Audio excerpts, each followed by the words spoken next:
तत्पदं दर्शितं येन तस्मै श्रीगुरुवे नमः। मायानन्दनमस्तुभ्यं चैतन्यसद्गुरु स्वयं। नमो नमो अवतार भगवान बुद्ध जी नमो। नारायण परम ब्रह्म विश्वरूप नमो नमो। रूपा सर्वनमो अस्ति सच्चिदानंद सो नमो। तत्वदर्शी सद्गुरु भगवान को सादर नमन प्रणाम करते हुए आज के इस महत्वपूर्ण आयोजन में उपस्थित सभी ज्येष्ठ श्रेष्ठ आदरणीय जनों का हार्दिक स्वागत अभिनंदन नमन करते हुए साथ ही साथ आयोजन करता हमारे आदरणीय जनों का भी बहुत बहुत स्वागत है। आपको भी नमन है। इन्होंने ऐसा सुंदर आयोजन जो कि सतयुगी विद्या को जन जन तक पहुंचाने के लिए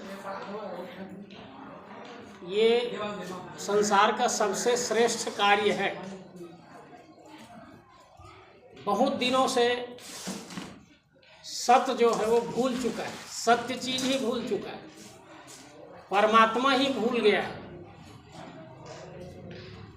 33 कोटि देवता की बात तो बहुत करते हैं, पर 33 कोटि देवता कहाँ है किसी से पूछोगे क्या है 33 कोटि देवता? बात तो होती है बहुत ज़्यादा। धर्म ग्रंथों के विषय में महापुरुष कहते हैं धर्म ग्रंथ परमात्मा के बारे में लिखा गया है, परमात्मा का दर्शन उससे नहीं होता है। परमात्मा दर्शन के लिए तत्वदर्शी सद्गुरु की ही आवश्यकता है।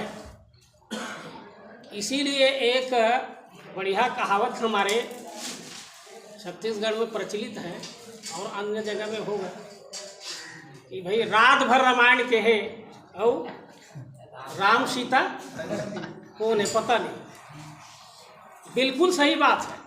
इस कहने के पीछे विचार करना चाहिए हम सबको। वास्तव में इतने धार्मिक आयोजन हो रहे हैं, बड़े बड़े आयोजन हो रहे हैं, लेकिन परमात्मा क्या है और उनकी शक्ति क्या है इस विषय पे हमको जानकारी नहीं है। हर चीज़ों को समझने के लिए त्रिविध स्वरूप में समझना बहुत जरूरी है। राम जिसको कहा गया है वो 3 स्वरूप में इसको हम समझें। एक राम है राम अनादि, अनादि राम विश्वरूप राम, जो विश्वरूप राम है।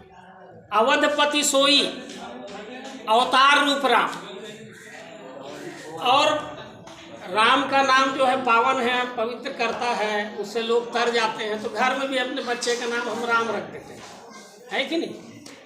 तो राम के त्रिविध स्वरूप दिखने लगे। एक विश्वरूपी राम, एक अवतार या विभूति रूप राम, विशेष विभूति रूप राम, और एक किसी व्यक्ति का भी नाम हम राम रख देते हैं। तो कहने वाले ने इसीलिए कहा है कि रात भर रामायण पढ़े राम सीता कौन है। तो राम का अर्थ हम नहीं जानते वास्तव में राम क्या है और माँ सीता क्या है। भगवान राम जिसको कहा गया है वो अवतार राम है, जिसके विषय में चरित्र रामचरितमानस में दिया गया है। लेकिन साथ ही साथ गोस्वामी तुलसीदास जी ने विश्वरूपी राम का भी वर्णन किया है। जड़ चेतन जग जीव जत सकल राममय जान, बन्नो सबके पद कमल सदा जोड़िए। सिय राम स्वरूप अगाध अनूप बिलोचन मीनन ओजल है। श्रुति राम कथा मुख राम को नाम, ये पुनि राम ही कोथल है। गति राम ही सो मति राम ही सो रति राम ही रामहु को बल है। सबकी न कहे तुलसी के मते इतनो जग जीवन का फल है। इसको समझना बहुत जरूरी है। सिया राम का स्वरूप ऐसा दिखना चाहिए जैसे मछली को चारों तरफ जल ही जल दिखाई देती है। तो क्या हमको ऐसा स्वरूप दिख रहा है क्या? ऐसा स्वरूप नहीं दिख रहा है। इसका मतलब ही है कि राम सीता कौन है नहीं जानना। जानना बहुत जरूरी है। जाने बिन न होई प्रतीति, बिन प्रतीति होई नहीं प्रीति, प्रीति बिना नहीं भिड़ाई, जिम खगेश जल की चिकनाई। तो जानना पड़ेगा। जानने के बाद ही वास्तव में प्रीति होगी, प्रेम होगी, और जिस सुख शांति की कामना से हम सब चले हुए हैं, उद्भिद से लेकर जारस तक, मनुष्य जीवन तक जो हम आए हैं परम सुख शांति प्राप्त करने के लिए, बिना उस परमात्मा स्वरूप के जाने व सुख शांति नहीं मिल सकती। तो जानने के लिए जनाने वाला चाहिए। जनाने वाला को ही तत्वदर्शी सद्गुरु कहते हैं। उदित हुआ सौभाग्य हमारा, सद्गुरु भगवान प्रकट हुए। वास्तव में देखेंगे तो हमारा परम सौभाग्य है, तत्वदर्शी सद्गुरु भगवान का अवतार हो गया है, प्रकट हो चुके हैं, जिनने ब्रह्म विद्या को प्रकट किया है। जिस ब्रह्म को जान करके ऐसा दिखता है, ओम पूर्वाद ब्रह्म, पश्चात ब्रह्म, दक्षिण ताश्चोत्तरेण, अधः च ऊर्ध्वम च प्रसृतम, ब्रह्मई वेदम विश्व विदम वरिष्ठम। आगे भी देखो ब्रह्म ही दिख रहा है, पीछे देखो ब्रह्म ही दिख रहा है, दाएं बाएं ब्रह्म ही दिख रहा है, ऊपर नीचे ब्रह्म ही दिख रहा है, और चारों तरफ ब्रह्म ही ब्रह्म दिख रहा है। यही ब्रह्म का दर्शन भगवान श्री कृष्ण ने अर्जुन को कराया था। इसीलिए भगवान श्री कृष्ण के समक्ष अर्जुन निवेदन पूर्वक कहते हैं कि प्रभु, अनंत बाहु उदर वक्त नेत्रम पश्यामि त्वाम, सर्वतो अनंत रूपम, न अंतम न मध्यम न पुनस्तवादिम पश्यामि विश्वेश्वर विश्व। अब मैंने विश्वरूप के रूप में सर्वत्र आपको देख लिया, जान लिया। आपके ही अनंत सिर हैं, अनंत पेट है, अनंत पीठ है, अनंत बाहु है, अनंत उदर है। अब मैं आपको प्रणाम किधर से करूं? सामने से करूं कि पीछे से करूं कि दाएं से करूं कि ऊपर से करूं? किधर से प्रणाम करूं? आप तो सर्वत्र वही वही दिख रहे हैं। तो ये परिणाम होता है ज्ञान का, अवतार के बोध का, अवतार के द्वारा दी गई विद्या का। गीता वास्तव में इसीलिए गीता को ब्रह्म विद्या कहा गया है। ब्रह्म विद्यायाम योग शास्त्रे, गीता ब्रह्म विद्या है। रामचरितमानस ब्रह्म विद्या है। वेद उपनिषद ब्रह्म विद्या पर आधारित है, लेकिन ब्रह्म विद्या होते हुए उसको दर्शन कराने वाले तत्गुरु सद्गुरु चाहिए, तत्पद दर्शित कराने वाले सद्गुरु चाहिए। तो इसीलिए उनको, उनके संबंध में कहा गया, उदित हुआ सौभाग्य हमारा, सद्गुरु भगवान प्रकट हुए, लाए सतयुगी विद्यावी। कलयुग के बाद सतयुग आने वाला है, उसह काल है यह सतयुग का, क्यों सोया नर जागरे, रजनी बीत चुकी कलयुग की, संशय सैया त्याग रे। अभी तलक जो रहे चमकते कली रजनी के खल तारे, हुए तेज हत परम प्रभा से ज्ञान दिवाकर के सारे, त्याग बसेरा चिल्लाते जहाँ तहाँ पाखंडी कागरे, उषा काल है यह सतयुग का, क्यों सोया नर जाग। सतयुगी विद्या लेकर के भगवान श्री मायानंद जी चैतन्य प्रकट हुए हैं। सत का दर्शन करा देते हैं, प्रत्यक्ष करा देते हैं। जिस संसार को, इसको हम संसार कहते हैं, लेकिन संसार कहने का दो अर्थ होता है। एक संसार होता है जो अनंत स्वरूपों में दिख रहा है, खंड खंड दिख रहा है, विभिन्न दिख रहा है, अलग अलग स्वरूप में दिख रहा है, बिखरा हुआ स्वरूप में दिख रहा है, परिवर्तित होते स्वरूप में दिख रहा है, संसरण की क्रिया हो रही है, इसलिए हम किसको संसार कहते हैं। दूसरा संसार छल कपट पाखंड युक्त व्यवहार को भी संसार कहते हैं। तो छल कपट पाखंड युक्त व्यवहार को छोड़ करके यथार्थ संसार में हमको आना है। ये जानना है कि जो कुछ भी भिन्नताएं दिख रही है, वो भिन्नताएं किस प्रकार की है कि वृक्ष एक है पर उसके शाखा प्रतिशाखा और पत्ते अनेक हैं। सोना एक है और उसके विभिन्न प्रकार के अलंकार बने हुए हैं, सब सोना के ही हैं। समुद्र एक है पर लहरें अनंत हैं। उसी प्रकार विश्वरूप परमात्मा एक है पर उसका स्वरूप अनंत है। एक को जानने के बाद अनेक का महत्व समझ में आता है। हम एक को जाने च नहीं है, कह देते हैं जरूर सबका मालिक एक। एक कहना है, केवल एक कथन है, ये केवल पढ़ाई है, सुनना है और पढ़ना है। पर धर्म ग्रंथ क्या कहते हैं? केवल सुनना है, केवल पढ़ना नहीं है, जानना है और देखना है। देखना है और जानना है। ज्ञातुम द्रष्टुम च तत्वेन प्रवेष्टुम च परंतप। जानो, देखो और मिल जाओ, ऐसा पर खाते कोई नहीं। जानो देखो और जानत तुम ही हो जाई। कितने बार पढ़े हम रामचरितमानस? सो जानई जेहि देहु जनाई। जानत तुम ही हो जाई, वही हो जाना है। जो परमात्मा है उसी परमात्मा का मैं अभिन्न अंश हूँ। ये जानने वाले अनेक महापुरुष हुए, जिसमें अनन्य भक्त हनुमान जी भगवान राम को कहते हैं, देह दृष्ट्वा तो दासो हम, जीव दृष्ट्वा तो अंश कह, वस्तुतः तदेव हम इति में निश्चिता।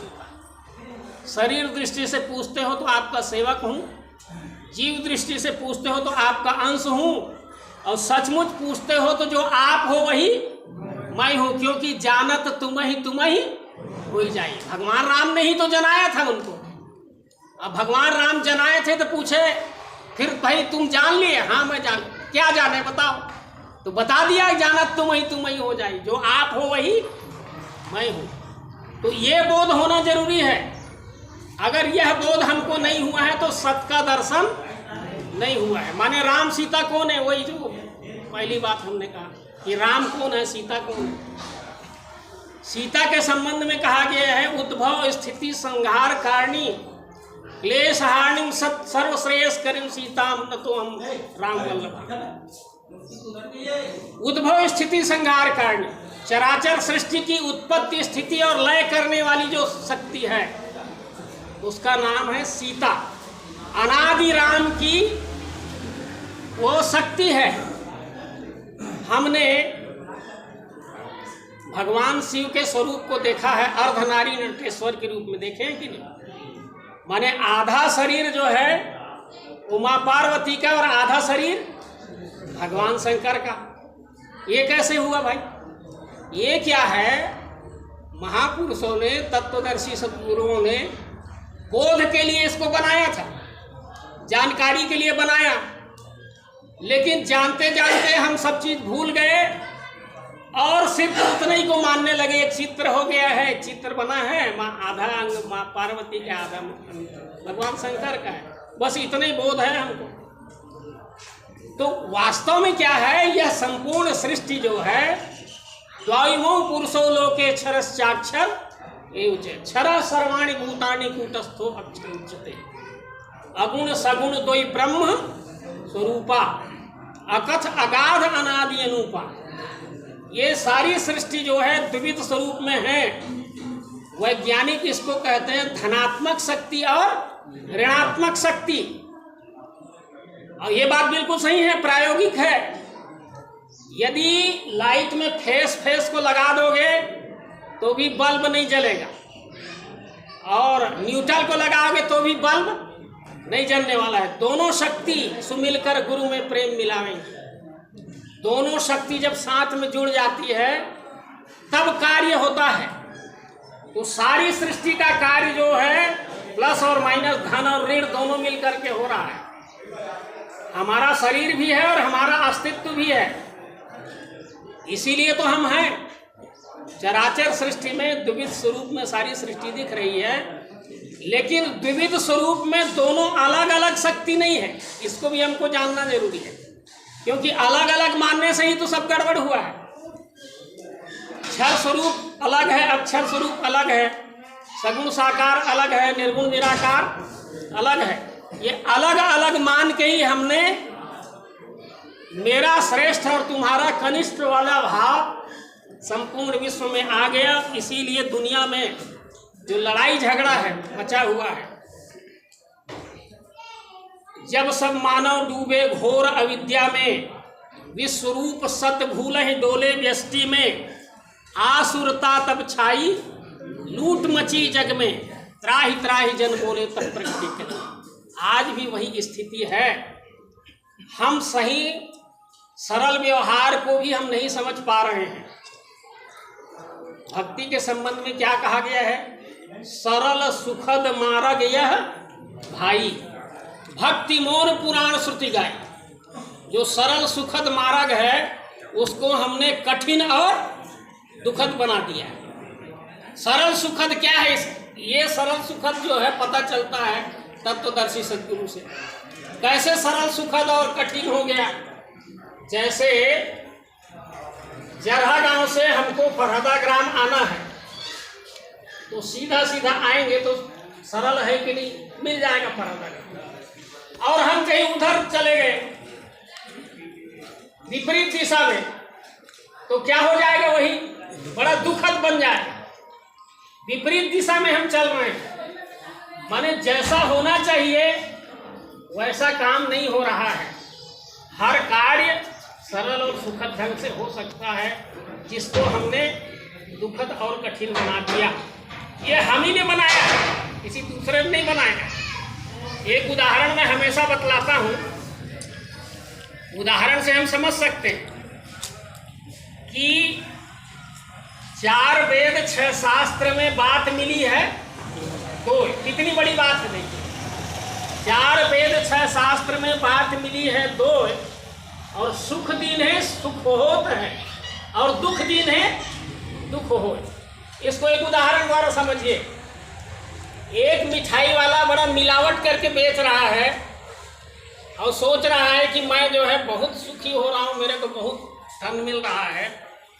पर एक दवाई वाला भी मिलावट वाला बेच रहा है, वो कहता है मैं बड़ा सुखी हूँ। तो मिठाई वाला दवाई खाता है कि नहीं खाता है? तो वो गलत दवाई खाएगा तो बीमार पड़ जाएगा कि नहीं पड़? उसकी कमाई से क्या मतलब हुआ बताइए? और जो दवाई वाला है वो जो बुरा चीज बेच रहा है वो मिठाई खाता है कि नहीं खाता है? तो वो भी डुप्लीकेट मिठाई खा रहा है, तो दोनों के दोनों बीमार पड़ गए। सुख दिन है सुख होत है और दुख दिन है दुख होए। हम सोचते हैं कि मैं सुखी हूँ, वो सोचता है मैं सुखी हूँ। तो मैं सुखी हूँ पर दूसरे को दुख दे करके सुखी कोई नहीं हो सकता। इसलिए सुखी नहीं हो सकता कि हम इस बात को नहीं जानते कि जो भी हम काम करते हैं इस विश्व से हमारा अनन्य संबंध है। जैसे मैं कहूँ कि मैं इस हाथ को तकलीफ पहुँचाऊँगा तो मैं तकलीफ नहीं पाऊँगा, तो हो जाएगा ऐसा? क्यों ऐसा नहीं होता?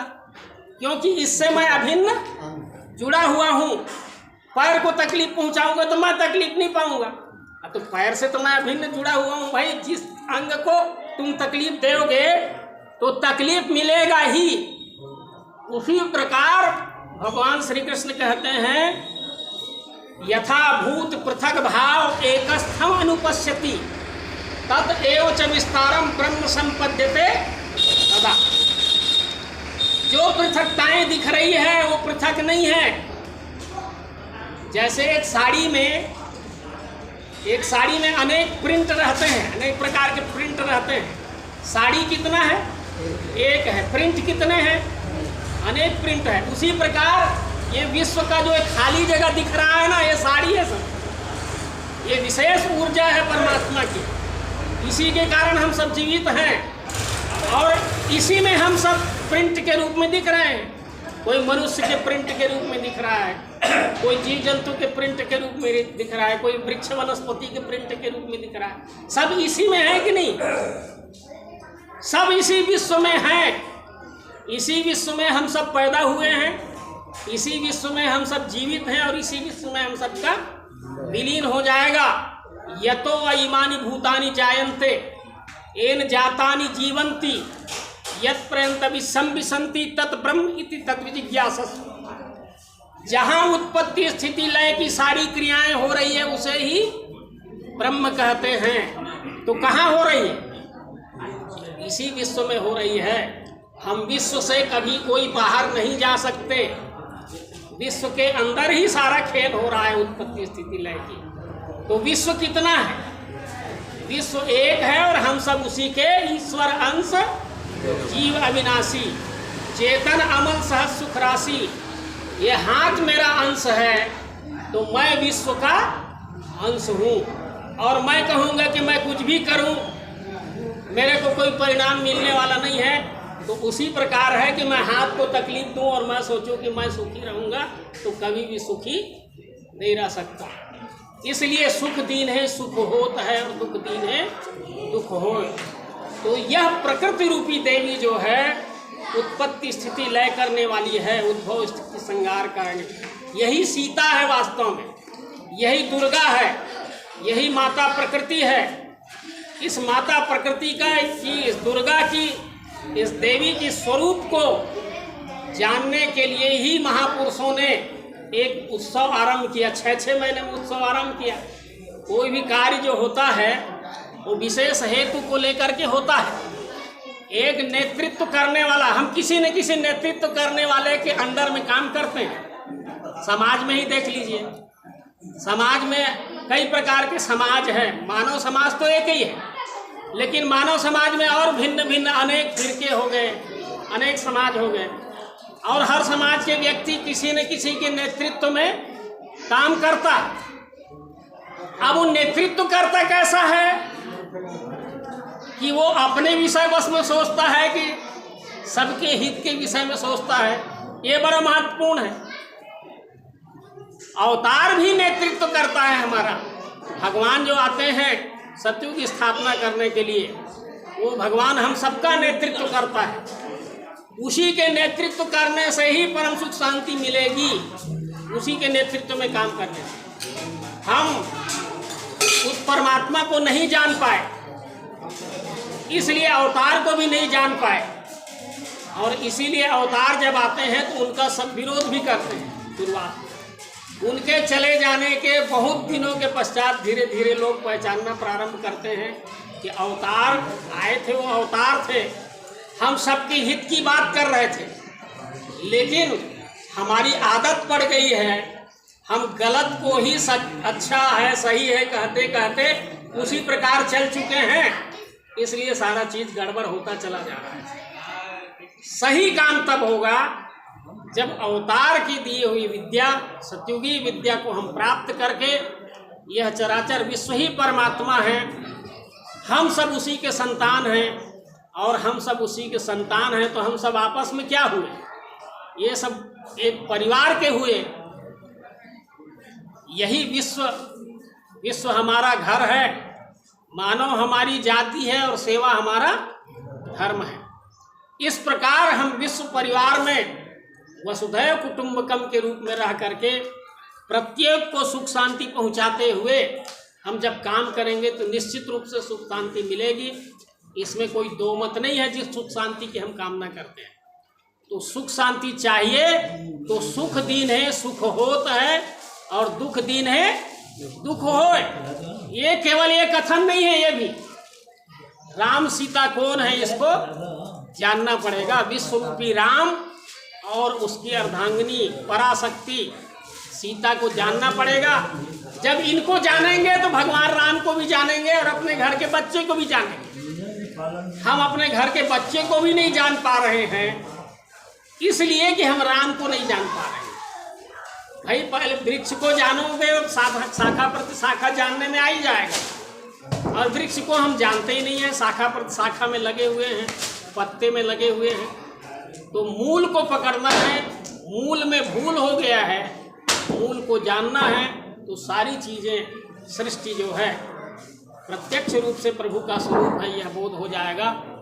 यही इस सत्संग का उद्देश्य है, और आप सबने बड़े शांत चित्त से इन बातों को सुना समझा, आपके साथ किया भी होगा। इसके लिए सबको हृदय से धन्यवाद देते हुए, समय अधिक हो गया है, समय कुछ अलग निर्धारित किया गया था, देर से प्रारंभ हुआ है और देर से बंद भी हो रहा है। तो मैं जो दुर्गा उत्सव के कार्यक्रम के आयोजन करता है उनसे भी अपनी ओर से क्षमा मांगता हूँ मैं भाई कि ये जो है कार्यक्रम जो हो रहा है, ये कार्यक्रम भी सर्वहित का है और उसी से जुड़ा हुआ है।